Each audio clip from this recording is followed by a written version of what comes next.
Commissioner sir, please माझं ऐकून घ्या.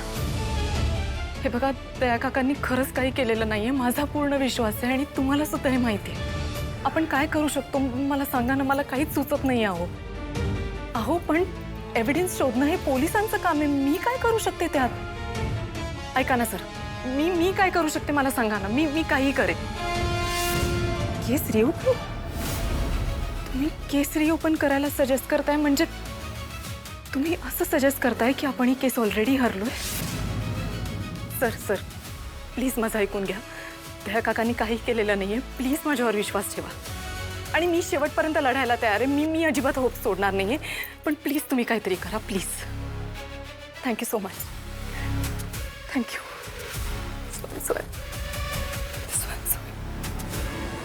काय ग? काहीच पर्याय नाहीये? काहीच होऊ शकत नाही आता? अगं बोल ना.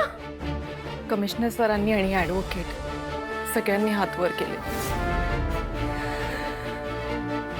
पण पद्मिनी काकू, तुम्ही काळजी करू नका. मी या सगळ्यातनं काही ना काहीतरी मार्ग काढेन. हा, कसं करणार आहेस तू? काय मार्ग आहे तुझ्याकडे? सांग ना. मला नाही माहित काकू, मी या सगळ्यातनं कसा मार्ग काढणार आहे. मला खरं सांगू, आता या क्षणी मला इतकं हेल्पलेस वाटतंय, इतकं रेस्टलेस वाटतंय. बाबा गेले तेव्हा सुद्धा मी इतकी हेल्पलेस नव्हते, कारण तेव्हा दया काका खंबीरपणे माझ्या पाठीशी उभे होते. आणि आज जेव्हा त्यांना माझी गरज आहे तेव्हा मी काही करू शकत नाही. याचा किती त्रास होतो. सगळं हातातनं निसटतंय असं वाटतंय पद्मिनी काकू. खूप भीती वाटते. हॅलो केदार, कुठे आहेस तू? इथेच एमएनएनच्या ऑफिसमध्ये. ओके केदार, हे बघ, बाहेरच्या न्यूज चॅनलवर आत्ता जे काही दाखवलं जात आहे ना, त्याचे परिणाम खूप वाईट होऊ शकतात.